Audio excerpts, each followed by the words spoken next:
الحمد للہ نحمده ونصلی ونسلم علی رسوله الکریم اما بعد فاعوذ باللہ من الشیطان الرجیم بسم اللہ الرحمن الرحیم وَيَقُولُونَ مَتَى هَذَا الْوَعْدُ إِن كُنتُمْ صَادِقِينَ قُلْ إِنَّمَا الْعِلْمُ عِندَ اللَّهِ وَإِنَّمَا أَنَا نَذِيرٌ مُبِينٌ فَلَمَّا رَأَوْهُ زُلْفَةً سِيئَتْ وُجُوهُ الَّذِينَ كَفَرُوا وَقِيلَ هَذَا الَّذِي كُنتُم بِهِ تَدَّعُونَ آمَنْتُ بِاللَّهِ صدق اللَّهُ العظيم وبلغنا رسوله النبي الأمين الكريم ونحن على ذلك لمن الشاهدين والشاكرين والحمد لله رب العالمين۔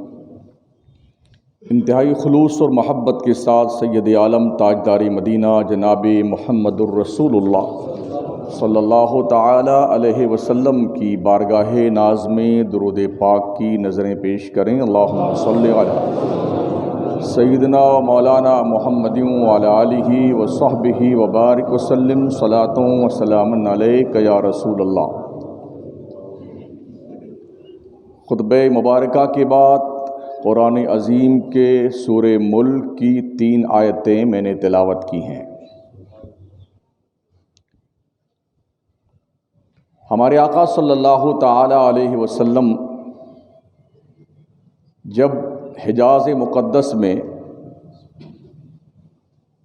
کفار و مشرکین کو قیامت کے بارے میں خوف دلاتے تھے اور یہ فرماتے تھے اگر ایسا تم نہیں کرو گے تو اللہ کا عذاب آ جائے گا، اللہ کا غضب نازل ہوگا، تو کفار و مشرکین کیا کہتے تھے حضور سے؟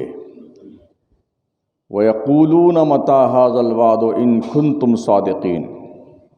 تو وہ کہتے ہیں یہ وعدہ کب آئے گا؟ اے محمد یہ وعدہ کب آئے گا؟ اگر تم سچے ہو تو بتاؤ، یعنی ہم پر یہ مصیبت کب آئے گی؟ کتنے بے باک اور جری لوگ تھے، کچھ ایسا ہی حال آج ہماری قوم کا بھی ہے۔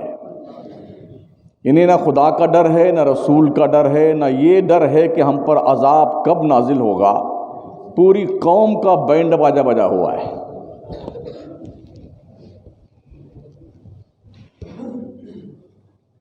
تو جب قوم نے یہ کہا محمد وہ وعدہ تمہارا کب آئے گا جو تم نے ہم سے کہا ہے، تو اللہ نے اپنے محبوب سے کہا قل انما العلم عند اللہ، مصطفیٰ تم فرماؤ ان سے کہہ دو اس کا گیان، اس کا علم تو اللہ کے پاس ہے۔ وَإِنَّمَا أَنَا نَذِيرٌ مُبِينٌ، میں تو صرف ڈر سنانے کے لیے آیا ہوں۔ کب آئے گا یہ اللہ جانتا ہے، حالانکہ رسول جانتے تھے، بتایا نہیں۔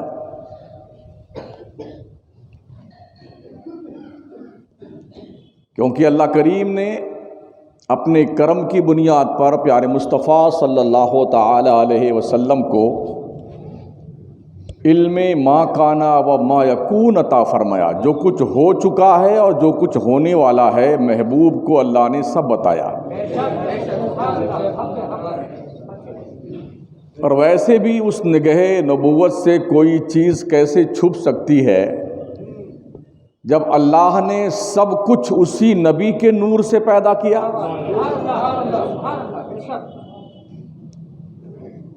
آقا فرماتے ہیں اول ما خلق اللہ نوری وکل الخلائق من نوری وانا من نور اللہ، اللہ نے سب سے پہلے میرے نور کو اپنے نور سے پیدا کیا۔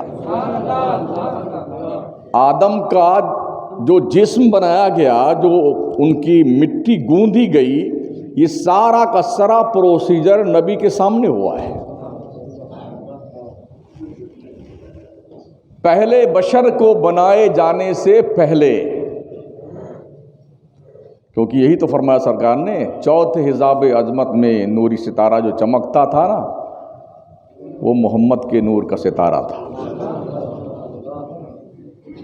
آقا فرماتے ہیں سب سے پہلے اللہ نے مخلوق میں میرے نور کو پیدا کیا اپنے نور سے، اور ساری کائنات کو، ساری مخلوق کو میرے نور سے پیدا کیا۔ میری روشنی میں بنایا، میرے سامنے بنایا۔ وَأَنَا مِن نُورِ اللَّهِ، میں اللہ کے نور سے ہوں۔ تو اللہ نے کہا محبوب تم فرما دو اس کا علم تو اللہ کے پاس ہے، میں تمہیں ڈر سنانے کے لیے آیا ہوں۔ فَلَمَّا رَأَوْهُ زُلْفَةً سِیئَتْ وُجُوهُ الَّذِینَ كَفَرُوا وَقِیلَ هَٰذَا الَّذِی کُنتُم بِهِ تَدَّعُونَ۔ پھر جب اسے پاس دیکھیں گے کافر عذاب کو تو جانتے ہو کافروں کے منہ بگڑ جائیں گے عذاب دیکھنے کے بعد، اور ان سے فرما دیا جائے گا یہ ہے جو تم مانگتے تھے۔ آدمی کو ابھی جب صحیح صاف ٹھیک ٹھاک ہے نا، کوئی پریشانی بیماری نہیں، دکھ نہیں ہے، تو سمجھتا کیا ہونے والا ہے، کون پکڑ کرنے والا ہے۔ اور جب پکڑ آتی ہے نا تو کوئی 10 دن، کوئی 2 مہینہ، کوئی 4 مہینہ کوما میں رہ کے ٹرانسفر ہو جاتے ہیں۔ اللہ بولنے نہیں دیتا ہے، آنکھیں نہیں کھولنے دیتا۔ یہ روز روٹین میں ہم اپنی آنکھوں کے سامنے دیکھ رہے ہیں۔ آنکھیں ہیں مگر آپ دیکھ نہیں سکتے، اللہ قوت بصارت چھین لیتا ہے۔ زبان ہے مگر آپ بول نہیں سکتے ہیں، اللہ قوت گویائی چھین لیتا ہے۔ سناتا سب کی بات ہے کہ سن تیرے بارے میں لوگ کیا کیا کہہ رہے ہیں، نہ تو دیکھ سکتا ہے نہ بول سکتا ہے۔ کیا ان کو دیکھنے کے بعد بھی جو ابھی ٹھیک ٹھاک ہیں ان کی عقلیں ٹھیک ہونے کو تیار نہیں ہے؟ ہوش کے ناخن لینے کی ضرورت ہے۔ طرح طرح کا پلان بنانا، کبھی اس میں بحث میں الجھے، کبھی اس بحث میں الجھے ہوئے چل رہی ہے دھما چوکڑی بحثوں کی، اس کے بارے میں اس کے بارے میں۔ امام غزالی رحمۃ اللہ تعالیٰ علیہ ایک محفل میں جلوہ فرماتے، جلوہ بار تھے، بہت سارے لوگ بیٹھے ہوئے تھے، اس لوگوں کے کارناموں کے اوپر بڑے پرجوش انداز میں بحث کر رہے تھے۔ فلاں ایسا تھا، فلاں کا کارنامہ ٹھیک، فلاں کا کارنامہ ٹھیک۔ کوئی فاتحین کے کاموں کو، کارناموں کو بہت زیادہ بڑا بتا رہا تھا، کوئی کسی حکمت و دانائی والے کو بہت زیادہ کامیاب بتا رہا تھا۔ تو امام غزالی کافی دیر چپ چاپ بیٹھے سنتے رہے لوگوں کی بحثیں۔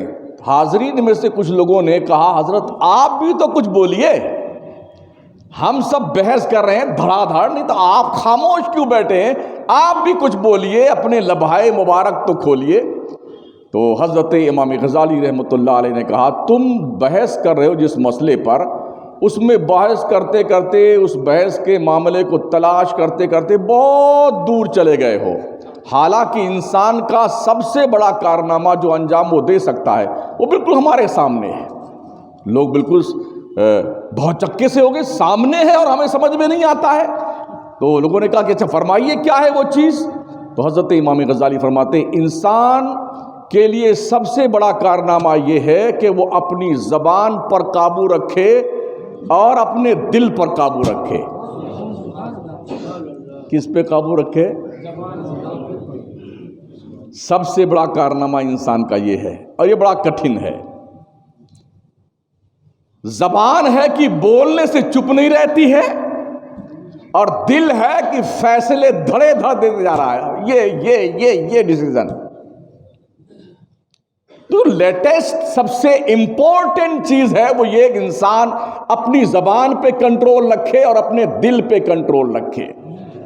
یہ انسانیت کے لیے سب سے بڑا کارنامہ ہو سکتا ہے، لیکن یہ کارنامہ بہت کم لوگ انجام دے سکتے ہیں۔ ہم میں سے ہر شخص سوچ لے کیا ہم یہ کارنامہ انجام دے رہے ہیں؟ کسی سے مت پوچھیے، اپنے آپ سے پوچھیے۔ آپ کا ضمیر آپ کو جھنجھوڑ کے بتائے گا، آپ کا دل بتائے گا کہ ہم یہ کارنامہ انجام نہیں دے پا رہے۔ جب آدمی کسی پوسٹ پر ہوتا ہے نا، تو پوسٹ پر رہتے ہوئے انسان انسانیت دکھاتا ہے، حالانکہ انسانیت بہت کم دکھائی جاتی ہے۔ پوسٹ پر رہنے کے بعد، عہدوں پہ رہنے کے بعد آدمی ظلم و تشدد کرنے کا عادی بن جاتا ہے۔ جیسے کسی کے پاس طاقت آ جائے تو اپنی طاقت کو منوانا چاہتا ہے، کسی کے پاس دولت آ جائے تو اپنے دولت کا وہ دکھاوا کرنا چاہتا ہے، دیکھو ہم کتنے دولت مند ہیں۔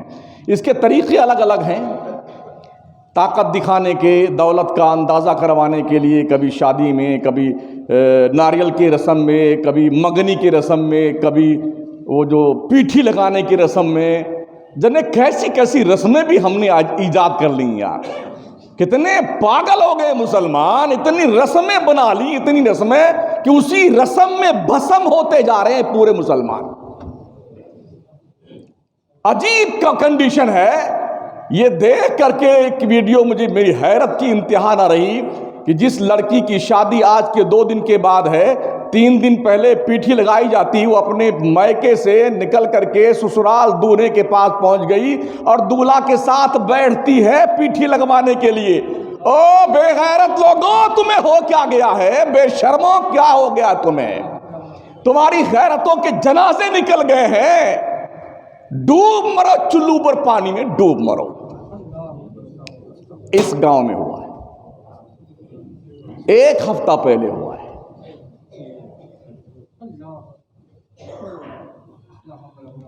آدمی اپنی وہ دکھاتا، میں پیسے والا ہوں، میں طاقتور ہوں، میرا خاندان بہت بڑا ہے.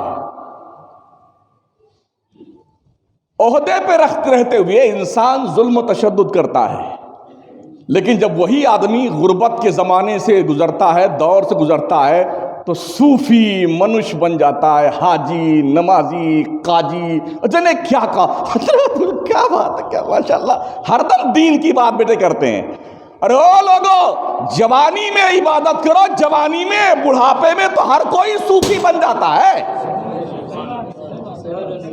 اور صوفی نہیں بنے گا ڈوکرا تو کرے گا بھی کیا؟ اتڑیاں سوکھ گئیں، چہرے پہ جھریاں پڑ گئیں، آنکھیں پتھرا گئیں، زبان کو لقوہ مارے جا رہا ہے. اب تو صوفی بننا ہی بننا ہے نا. محبوب الہی سرکار نظام الدین اولیاء رحمۃ اللہ علیہ فرماتے ہیں، جوانوں جوانی میں عبادت کرو، بڑھاپے کی عبادت بھی بوڑھی ہوتی ہے، بوڑھی.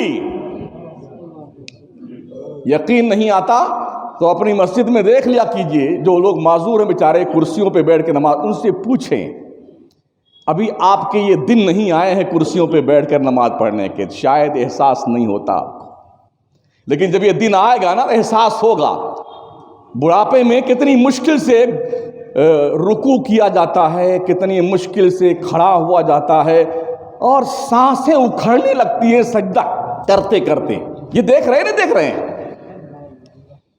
تو جوانی کی عبادت جوان ہوتی ہے، بڑھاپے کی عبادت بھی بوڑھی ہوتی ہے. ڈھنگ سے نہ وضو کر سکتا ہے، نہ ڈھنگ سے نہا سکتا ہے، نہ ڈھنگ کا کپڑا دھل سکتا ہے، نہ ڈھنگ کا سجدہ اور رکوع کر سکتا ہے، نہ قوما اور جلسہ میں کھڑا ہو سکتا، بیٹھ سکتا ہے.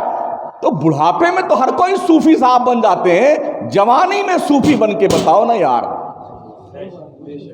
دولت کے نشے میں چور رہنے والوں، غربت کے زمانے میں تو ہر کوئی صوفی بن جاتا ہے، اللہ اللہ کرتا ہے. جب دولت رہے تب صوفی بن کے بتاؤ.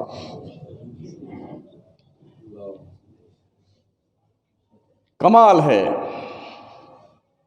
ہمارے کان بھی کتنے تیز ہیں، موبائل گھر میں کہیں بھی رکھا رہے، گھنٹی پی سے کرتی ہے نا، کتنی گہری نیند سو رہے، فوراً ہمارا کان ہمیں الارم بجا دیتا ہے، جلدی موبائل ڈھونڈو. کہاں موبائل، کہاں رکھا ہوا ہے؟ چاہے وہ تکیا کے نیچے تشریف رکھتا ہو، یا وضو خانے میں تشریف فرما ہو موبائل، یا غسل خانے میں تشریف رکھتا ہو، یا باورچی خانے میں. وہ ڈھونڈتے ڈھونڈتے نیند کو 3 طلاق دے کر کے موبائل ڈھونڈنے پہنچ جائیں گے. ایسا ہے کہ نہیں ہے؟ اذان کے وقت کیوں موت آتی ہے؟ جب مؤذن مسجدوں کے مائک سے اذان دیتا ہے تمہیں بیدار کرنے کے لیے، الصلاۃ خیر من النوم کی صدائے لاہوتی بلند کرتا ہے، حی علی الصلاۃ حی علی الفلاح کی صدا بلند کرتا ہے، تب تمہارے کان کے اندر کیا کوئی قلہ ٹھوسا رہتا ہے؟ تمہاری آنکھیں نہیں کھلتی اس وقت.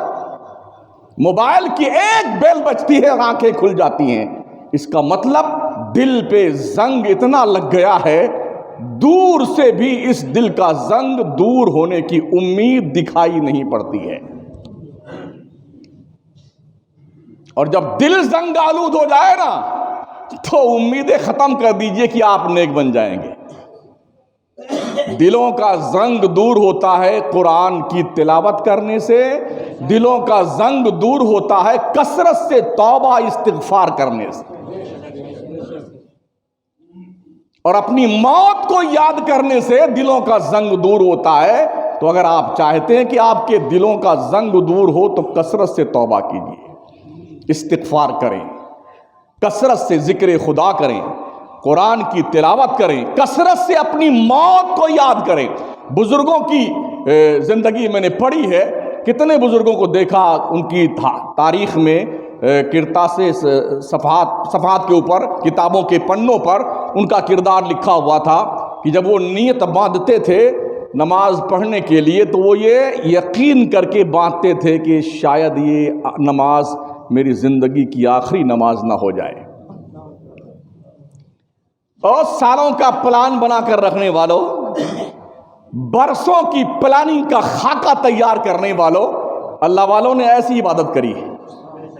ہر نماز کو یہ سوچ کر پڑھتے تھے شاید اس نماز کو ہم مکمل کر بھی پاتے ہیں کہ نہیں کر پاتے ہیں، یا آخری نماز ہوگی اس کے بعد ہم نماز پڑھ پاتے ہیں یا ہماری نماز پڑھی جائے گی۔ یہ بزرگوں کا کردار تھا۔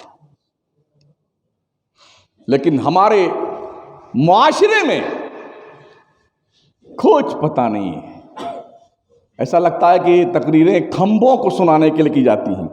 گزشتہ جمعرات کو میں مالیہ کھیڑی منصور میں تقریر کرنے گیا تھا۔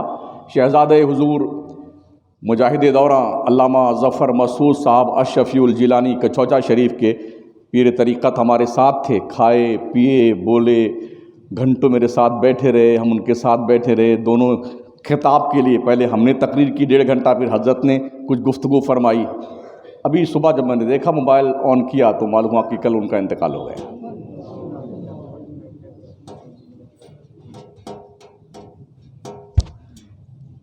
کمال کا نظام قدرت ہے یار، کمال کا۔ اپنے ایک خاص نمازی تھے ماشاءاللہ، جناب حاجی غلام سروت صاحب چوہان، جی ایس ٹیلر سے مشہور تھے، پکے نمازی تھے ہر جمعہ کے اپنی مسجد کے۔ وہ بھی لگ بھگ مہینوں کے اوپر ہو گئے تھے ان کو کوما میں گئے ہوئے، انہوں نے بیچاروں نے دم توڑ دیا۔ اللہ بخشش فرمائے، ان کے گھر والوں کو صبر دے۔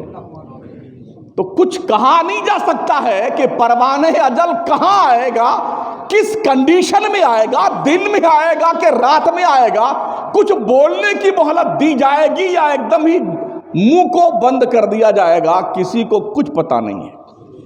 اس لیے ہر دن کی تیاری صبح ہوتے ہوئے کرو اس عمل کے ساتھ، پتہ نہیں آج شام کا سورج ڈوبتے ہم دیکھ پائیں گے کہ نہیں دیکھ پائیں گے۔ اور ہر روز سوتے وقت یہ تیاری کر کے سو، پتہ نہیں سپیدہ سحر نمودار ہو تو ہماری زندگی کا اعلان ہو یا ہماری موت کا اعلان ہو، یہ کسی کو خبر نہیں ہے۔ ہم تو ملت کے چوکیدار ہیں، ہم اپنی زندگی کی ذمہ داری نبھا رہے ہیں۔ جاگتے رہیو، جاگتے رہیو، جاگتے رہیو، سمجھ رہے ہو؟ حضرت عمر فاروق اعظم رضی اللہ تعالیٰ نے 6 نصیحتیں فرمائی ہیں، غور سے سنیے۔ جو آدمی زیادہ ہنستا ہے اس کا روب و دبدبہ کم ہو جاتا ہے۔ کتنے لوگ ہیں جو ہنسی کی محفل ہی اٹینڈ کیے رہتے ہیں؟ ہنستے رہو، ہنستے رہو، ہنستے رہنا زندگی ہے۔ اللہ کیا کہتا ہے؟ بندو روتے رہو، روتے رہو، اللہ سے ڈرتے رہو، ڈر ڈر کے روتے رہو، روتے رہنا ہی زندگی ہے۔ خدا سے ڈر کے رو۔ پورا قرآن اٹھائیے، اللہ نے کہیں کافروں کو رونے کا حکم نہیں دیا ہے، مسلمانوں کو رونے کا حکم دیا ہے، اور ڈرایا بھی اللہ نے مسلمانوں ہی کو زیادہ ہے۔ یا ایھا الذین آمنوا اتقوا اللہ، یا ایھا الذین آمنوا اتقوا اللہ، اے ایمان والو ڈرو اللہ سے، ایمان والو ڈرو اللہ سے، کیونکہ یہی وہ مال ہے جو اللہ کا مال ہے۔ بلکہ تو ویسٹیج مال ہے نا۔ ہم نے آپ کے مائنسوں میں کبھی کبھی جا کر دیکھا ہے، لوگ کبھی کبھی زیارت کروانے لے جاتے ہیں فاتحہ کروانے کے لیے، لیکن سن لیجئے، اگر آپ حرام کھاتے ہیں، جھوٹ بولتے ہیں، بھائیوں کا حق کھاتے ہیں، تو ایک شمس الدین نہیں، ہزاروں شمس الدین اور ہزاروں پیر صاحب دعائے برکت کا قسم خدا کی ذرہ برابر برکت نہیں ہوگی تمہارے مائنڈ سے۔ ہاں دھیان رکھنا اس بات، کوئی پیر برکت نہیں دلوا سکتا، برکت تو خدا کی ہوتی جب وہی دیتا ہے، سمجھ رہے ہیں؟ ہاں، ایمانداری سے اپنی روٹی بانٹ کر کھانا سیکھو تاکہ سکھ شانتی سے مسلمان اس دنیا کی زندگی کو گزار لے جائے۔ تو عزیزان محترم، میرے آقا صلی اللہ تعالی علیہ وسلم کے پیارے دنوں حضرت سرکار عمر فاروق اعظم رضی اللہ تعالیٰ فرماتے ہیں جو آدمی زیادہ ہنستا ہے اس کا روب کم ہو جاتا ہے۔ نمبر 2، جو مذاق زیادہ کرتا ہے لوگ اس کو ہلکا اور بے حیثیت سمجھنے لگتے ہیں۔ نمبر 3، جو زیادہ باتیں کرتا ہے اس کی غلطیاں بھی زیادہ ہوتی ہیں۔ بہت سارے لوگ میں پک پک پک پک، جیسے مرغی نے انڈا دینے کے بعد پک پک پک پک آدھا گھنٹہ چلاتی نا، ایسے چلاتے رہتے ہیں۔ دیکھا نا مرغی کو انڈا دینے کے بعد چلاتے ہوئے، یا مرغی مرغا کبھی بلی یا چیل کو دیکھ لیں، کوے کو دیکھ لیں کہ پکڑ نہیں آ رہا تو دیکھیے ان کی آواز کتنی گھماسان کی ہوتی ہے۔ تو جو زیادہ بات کرتا ہے نا اس کی لغزشیں بھی زیادہ ہوتی ہیں۔ نمبر 4، جس کی لغزشیں زیادہ ہوتی ہیں اس کی حیا کم ہو جاتی ہے۔ اور حیا کیا ہے؟ الحیاء شعبۃ من الایمان، حیا ایمان کا ایک حصہ ہے۔ حضرت سلطان صلاح الدین ایوبی کا ایک سینٹینس ہے، فرماتے ہیں جس قوم کو دنیا میں تباہ و برباد کرنا ہو اس قوم کی حیا چھین لو۔ بدقسمتی سے اس وقت ہماری مسلم قوم کی حیا چھن گئی ہے۔ جو بے حیائیاں دکھ رہی ہیں نا، بے شرمیاں، عورتوں کے نام پہ، لڑکیوں کے نام پہ، شادی بیاہ کے نام پہ، گانٹھیا کے نام پہ، پیٹھی کے نام پہ، شکر گھولنے کے نام پہ، اور جتنے سارے خرافاتی کام ہیں اس ناموں سے جو ہے چل رہا ہے معاملہ، اس کا مین ریزن یہی ہے، حیا ہماری نکل گئی۔ حیا ایمان کا حصہ ہے، فرماتے ہیں اگر حیا نکل گئی اس قوم کو ذلیل ہونے سے کوئی روک نہیں سکتا ہے۔ یہ کون صلاح الدین ایوبی ہیں؟ جب تک زندہ تھے پورا یورپ ان کے نام سے کانپتا تھا۔ جس شخص کی راتیں اور دن گھوڑے کے پیٹھ پر گزرتی تھی، جو شخص صرف عبادت کرنے کے لیے گھوڑے سے نیچے اترتا تھا، ورنہ مسلمانوں کے تحفظ و بقا کے لیے، اسلامی مملکت کو وسیع کرنے کے لیے، انسانیت کی خدمت کرنے کے لیے، دنیا کو خدا کا قانون سمجھانے کے لیے، آخری منزل بیت المقدس کو آزاد کروانے تک ساری ایکٹیویٹیز جس صلاح الدین ایوبی کی مسلم قوم کو عزت دلانے کے لیے تھی، اس نے یہ فرمایا ہے۔ ہماری آبرو بچانے کے لیے صلاح الدین ایوبی زندگی میں ایک بھی حج نہیں کر سکے، مہلت نہیں دی ظالموں نے کہ یہ فرصت سے حج کرنے تو چلے جائیں۔ بادشاہ تھے نا، امیر المومنین تھے، جا سکتے تھے، پیسوں کی کمی نہیں تھی، مگر اتنا الجھا ہوا تھا مسلمان دنیا میں جہاں جہاں انہوں نے حکومت کری ہے نا، اس الجھن کی گرہیں کھولنے اور سلجھانے میں پوری عمر بیت گئی صلاح الدین ایوبی کی۔ نام سنا ہوگا ان کا آپ نے، اکثر لوگ نہ نام سنے ہیں نہ جانتے ہیں ان کو۔ نچنیوں کے نام سن لیجئے، جیسے حافظ صاحب جو ہے رٹا طوطا بن جاتے ہیں نا، جو کچھ انہیں یاد ہوتا ہے اگڑم بگڑم وہ سناتے رہتے ہیں، قرآن کی بات نہیں کرتا، یہ تقریب فہم کی بات میں کر رہا ہوں۔ قرآن کا بڑا اعزاز اور مرتبہ ہے، جیسے کوئی کسی چیز کا حافظ ہوتا ہے نا، دنا دن سناتا جاتا ہے، دنا دن، یہ حالت ہے ہمارے نوجوانوں کی۔ اور کس کس کا نام پوچھئے، اور نچنیوں کے، گویوں کے، ہجڑوں کے کہاں سے ملیں گے، یہ کہاں سے ان کو حاصل کیا جا سکتا، کتنا پیسہ کون ہجڑا لیتا ہے، یہ سب سن لیجیے ہماری قوم کے لوگوں سے۔ صلاح الدین ایوبی کا نام سن کے کیا کریں گے آپ جب ان کو آپ جانتے ہی نہیں؟ محمد بن قاسم کا نام سن کے کیا کریں گے آپ، جنہوں نے 12,000 کا لشکر لا کر کے سندھ کی سرزمین پر راجہ داہر کی 1.5 لاکھ فوج کو شکست فاش دیا تھا اور اسلام کا جھنڈا گاڑا تھا۔ تمہیں کیا مطلب ہے طارق بن زیاد کی ہسٹری سے، جس بندے خدا نے 8,000 کے لشکر کو لے کر کے اندلس کی اینٹ سے اینٹ بجا دی تھی، اپنے ملک کو چھوڑ کر گئے تھے، دریا پار کرنے کے بعد کشتیوں کو جلا دیا تھا۔ لوگوں نے کہا یہ کیا دانشمندی ہے، آپ ہمارے لیڈر ہیں، اگر خدا نہ خواستہ اندلس کے لوگ، ہم دوسروں کے ملک میں آئے ہیں نا، اندلس کے لوگ ہم پہ غالب آنے لگ گئے تو ہم بھاگ کر اپنی جان کیسے بچا سکتے ہیں؟ حضرت طارق بن زیاد نے کہا تھا ہمارے پاس دو آپشن ہیں، یا تو ہم اس ملک میں خدا کا پرچم لہرا کے جائیں گے اور یا پھر یہیں ہماری قبریں بنیں گی۔ ہم نے تیسرا آپشن اس لیے نہیں چھوڑا ہے تاکہ تم یہ نہ سوچ لو کشتیاں موجود ہیں، اس کشتی سے اس پار بھاگ کے اپنی جان بچا لیں گے۔ فرماتے ہر ملک ماست کے ملک خدائے ماست، ہر ملک کی زمین ہماری زمین ہے اس لیے کہ وہ ہمارے خدا کی زمین ہے۔ اور اسلام کا پرچم لہرایا 8,000 کی فوج لے کر کے۔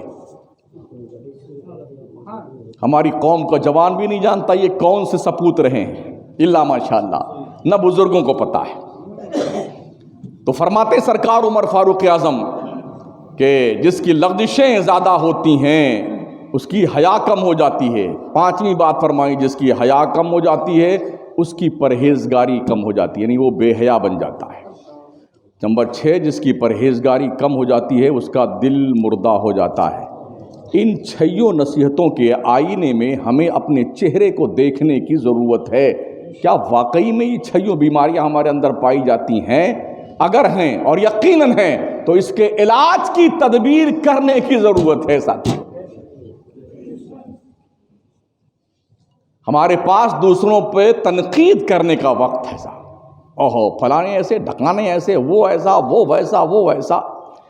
دوسروں پہ جو وقت آپ خراب کرتے ہیں اپنا تنقید کرنے میں، وہ وقت اپنے آپ کو سدھارنے میں، سنوارنے میں لگاؤ، اپنے آپ کو سنوارنے میں۔ اس لیے کہ دوسرا آدمی آپ کے کمنٹ کرنے سے سدھر تو نہیں سکتا ہے، ہاں آپ اپنے آپ کو سدھار سکتے ہیں، یہ وقت ہے آپ کے پاس میں۔ خود کو بدل دیجئے، ماحول بدل جائے گا۔ ہم کسی کو بدل نہیں سکتے ہیں، دل بدلنا انسان کا کام نہیں ہے، دل اللہ بدلتا ہے۔ ہمارا کام نصیحت کرنا ہے، سمجھ رہے ہیں؟ تو خام خواہ پھکڑ بازی کرتے مت بیٹھو گلی کوچے میں۔ کچھ دوست لوگوں کو دیکھا میں نے، الگ الگ کمرے لے لیتے ہیں، وہ رات میں 12 بجے تک، 1 بجے تک، 2 بجے تک چلم پکار، گپے لڑانا، ٹائم برباد کرنا۔ ارے مورکھو، تمہیں ہوا کیا ہے؟ اسپیشلی کمرے کرائے پہ لیے ہوئے ہیں اور کرایہ پے کرتے ہیں، کس کام کے لیے؟ گپے لڑانے کے لیے۔ اس میں کیا کرتے ہیں آپ؟ کوئی تہجد پڑھتے ہیں؟ نہیں، چغلیاں، غیبتیں، برائیاں، بدکاریاں، فحاشی، بے حیائی۔ توقع یہ رکھتے ہو اللہ کی ذات سے اللہ تم پہ رحمتوں کی بارش کرے گا؟ انسان کے غصے میں بھی عجیب منافقت ہے۔ ذرا دیکھیے، اگر کسی آدمی پہ غصہ آیا ہمیں اور آپ کو، اور وہ آدمی ہم سے طاقتور ہے تو ہم غصہ دبا کے چپ ہو جاتے ہیں، اور اگر سامنے والا جس پہ ہمیں غصہ آ رہا ہے وہ ہم سے کمزور ہے تو اس کے سینے پہ چڑھ جائیں گے۔ یہی ہے نا؟ یہ منافقت نہیں ہے تو اور کیا ہے؟ غصہ امیر پہ بھی آیا تھا نا، اپنے سے زیادہ طاقتور پہ بھی آیا تھا۔ آپ کیوں غصہ کو پی گئے؟ آپ کو پتا تھا کہ آپ کوٹ دیے جائیں گے، آپ کی ٹھکائی ہو جائے گی، اتنے مارے جائیں گے، شکل پہچانی نہیں جائے گی، اس لیے آپ نے غصے کو بہت محنت سے گھونٹ کر کے پی لیا، سامنے والے کو احساس بھی نہیں ہونے دیا۔ لیکن اگر سامنے والا کمزور آدمی ہو تو پورا خاندان لے کے ٹوٹ پڑے گا اس کو مارنے کے لیے۔ یہ ہو رہا کہ نہیں ہو رہا ہے؟ تو آپ بھی کریں گے ایسا؟ چپ ہیں ایک دم۔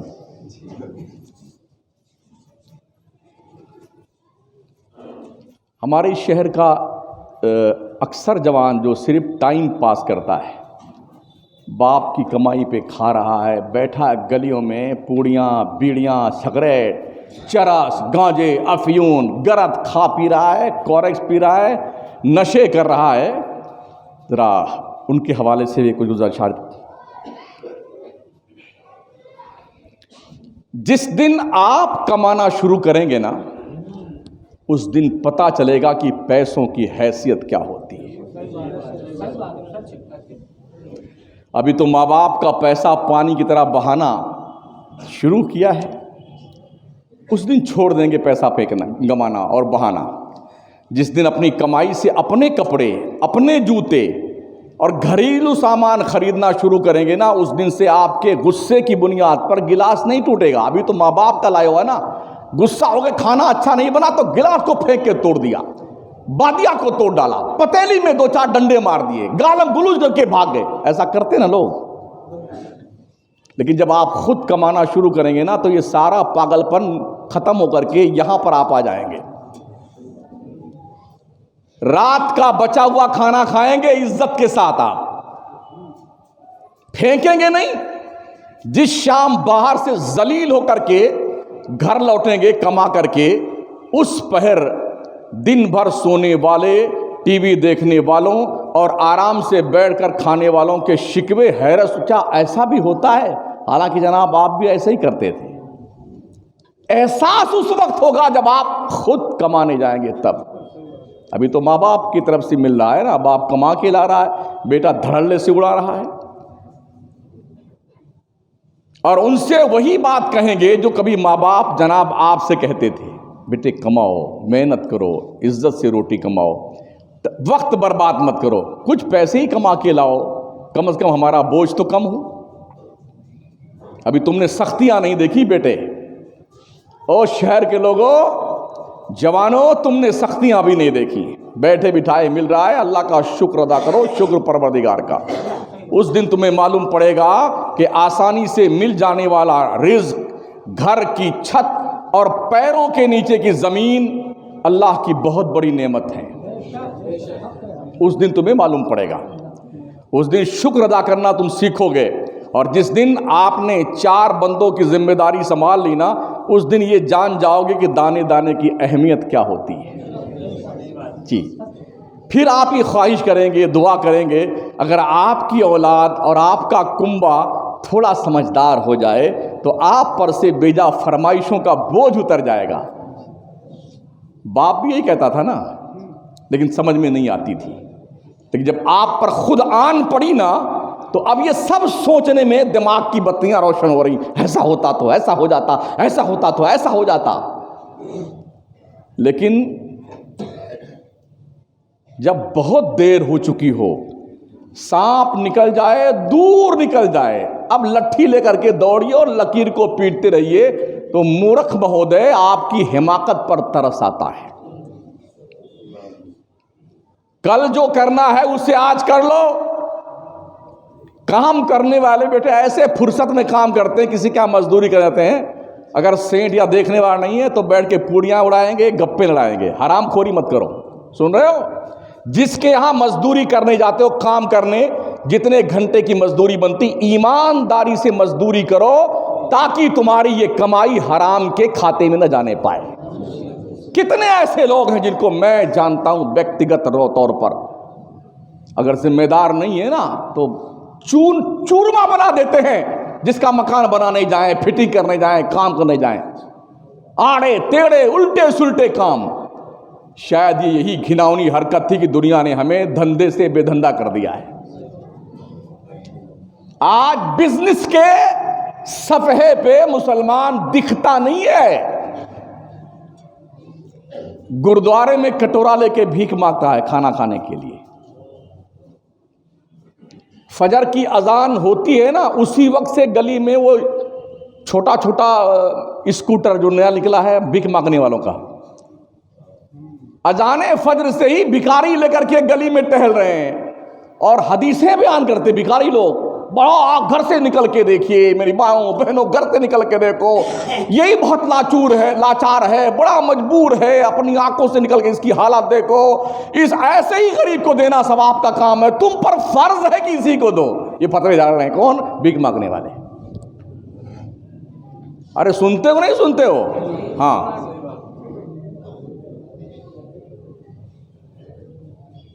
تو جو کل کرنا ہے اسے آج سے کرنا شروع کر دیجئے.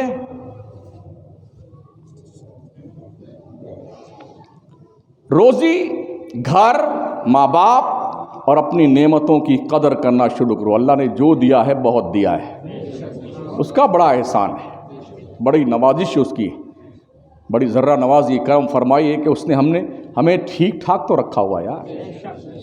جو رات میں فجر کے وقت ہی بھیک مانگتے ہیں، ہم ان جیسے تو نہیں ہیں نا. دن بھر بھیک مانگا کرتے ہیں ذلت کے ساتھ. ہمیں اس طرح تو نہیں بنایا ہے اللہ نے. کسی کے ہاتھ کٹے ہوئے ہیں، کسی کے پیر کٹے ہوئے ہیں، کوئی اپنگ ہے، کوئی اپاہج ہے، کوئی زمین پہ گلاٹی کھاتا بھیک مانگ رہا گلی کوچے میں، گندگی میں لتھڑتا ہوا. دیکھا ہے، ایسے لوگوں نے دیکھا ہے. ہمیں اور آپ کو تو اللہ نے ایسا نہیں بنایا نا. یہ اس کا کم کرم ہے.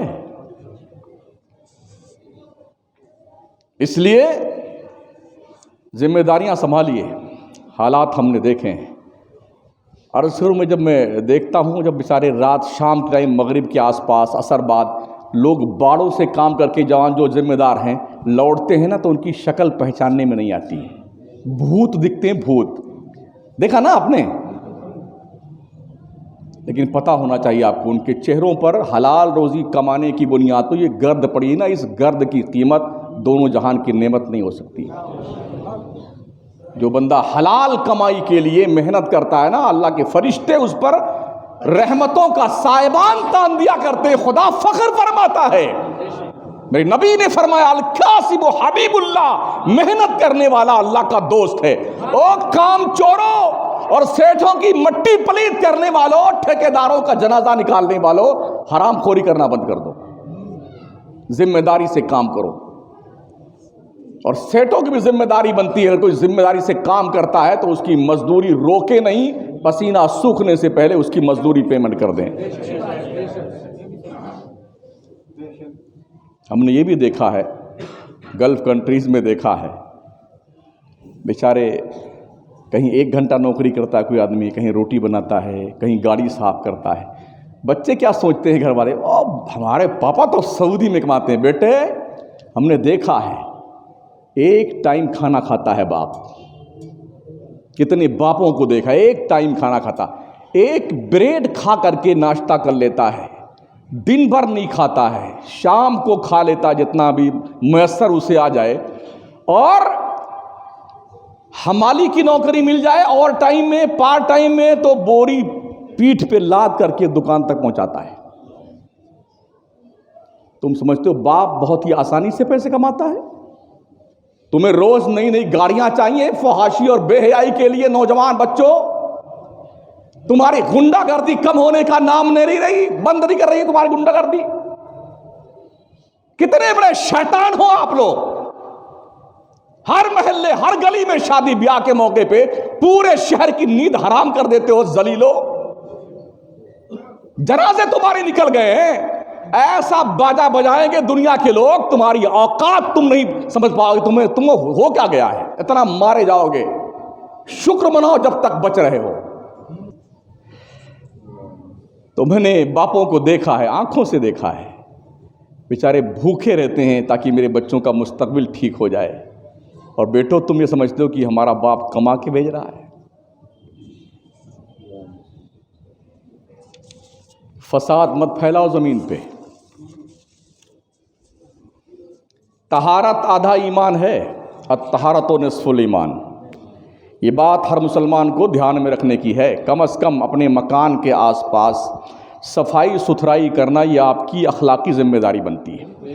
راستے کنارے آپ کا مکان آتا ہے، اوپری مکان کی پائپ نالی جو گٹر کی ہے وہ سڑک کی طرف آتی ہے. پائپ ٹوٹی ہوئی ہے اور مہینوں سے اس کے گندے پانی، پاخانہ، پیشاب سڑک پہ گر رہا ہے. لوگوں کے کپڑے خراب ہو رہے ہیں، مگر بے شرم مکان والے کو حیا تک نہیں آتی. ابھی نکل جا کر آپ دیکھ لیے، 50 مل جائیں گے اپنے گلی کوچے میں. کیا یہ طریقہ اسلام نے دیا ہے؟ گھٹیا کردار ہمارا ہوتا ہے. لوگ کہتے ہیں مسلمان ایسا ہی ہوتا ہے. تم نے مسلمان نہیں دیکھے ہیں. جو مسلمان تھے وہ اپنی قبروں میں گئے، اور جو نام مسلمان کا ہے وہ بچے سامنے ہمارے. صفائی ستھرائی رکھو ساتھیوں. گلی ایک کتا بھی بیٹھنے سے پہلے پونچھ سے زمین صاف کر لیتا پھر بیٹھتا. یار تو اگر کسی بھائی صاحب کا یہ ہے معاملہ کہ پائپ ٹوٹی ہوئی ہے تو خدا کے لیے اس پائپ کو سدھار کر دو یار، لوگوں کے رستے میں غلاظت مت پھیلاؤ۔ دوسرے، جب پانی آتا، پہلے وہ 15 دن پہ پانی آتا تب ٹھیک تھا کیا معاملہ؟ تراہی ماں مچا ہوا تھا، لیکن مٹکیاں عورتیں بھاگ رہی تھیں اس کنویں پہ، اس بیرے پہ، اس کی نل کی ٹونٹیاں چالو، وہاں سے بھر لاؤ، تب ٹھیک تھا۔ اب ہفتے میں 2 بار پانی آتا ہے تو بیٹے کیا کرتے ہیں، گھر کی عورتیں بھی پانی بھر لیا، اس کے بعد ایسے گٹر میں ڈال دیا اسی پائپ کو، جس میں پاخانہ پیشاب ہے اسی میں اس پائپ کو ڈال دیا، پھر کل اسی پائپ سے پانی بھرنا تمہارے کو نا۔ جب بھی جس محلے میں پانی آ گیا، ٹیبا میں پانی آ گیا تو کربلا چوک تک خیریت نہیں ہے۔ بہ رہا پانی، غلاظت بری، ناپاکی بہ رہی ہے، نمازی آ جا رہے ہیں، پھر تم اللہ سے رحمت کے طلبگار ہو؟ کیا ذلیل حرکت ہے یار۔ پانی بہت قیمتی ہے، اسے بیکار مت بہاؤ۔ پانی بھر لیا ہے نا تو اس کی ٹوٹی کو بند کر دو تاکہ پانی ویسٹ نہ ہونے پائے، خراب نہ ہونے پائے، بہت قیمتی چیز ہے۔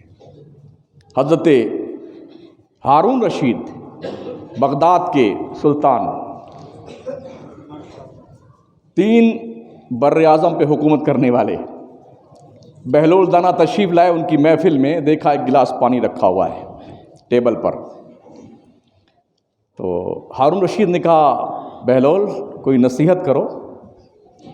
پہلے بادشاہ بھی علماء سے، صوفیاء سے نصیحت طلب کرتے تھے اور مانتے تھے، اور آج جس کی 2 کوڑی کی حیثیت نہیں، جب نصیحت کرو، ارے ملا مولوی کا کام یہی ہے، یہ ٹپڑی ہے لوگوں کی۔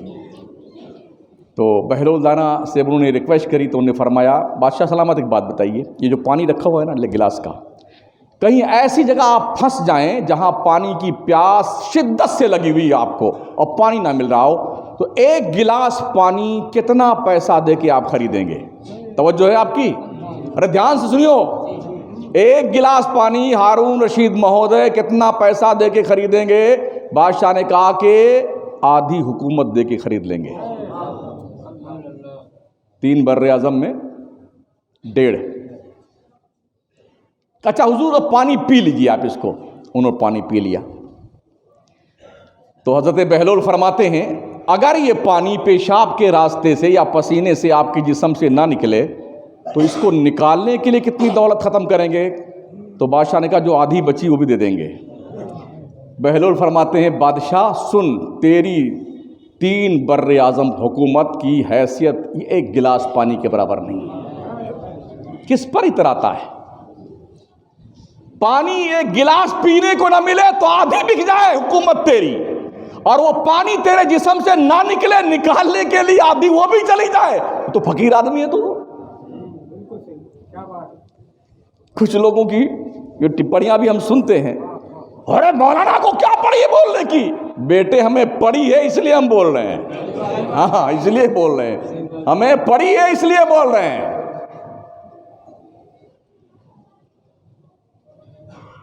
اس لیے کہ یہ تباہی تم پہ آئے گی تو شمس الدین بھی نہیں بچے گا، یہ بھی مرے گا۔ ایسا نہیں جب زلزلہ آتا ہے تو صرف بدکاروں کی ہی بلڈنگیں گرتی ہیں، بیچارے گیہوں کے ساتھ گن بھی پیسے جاتے ہیں۔ میں نے کہا تھا نا گزشتہ جمعہ کو، ہاں اس میں پرہیزگار بھی کوٹے جاتے ہیں۔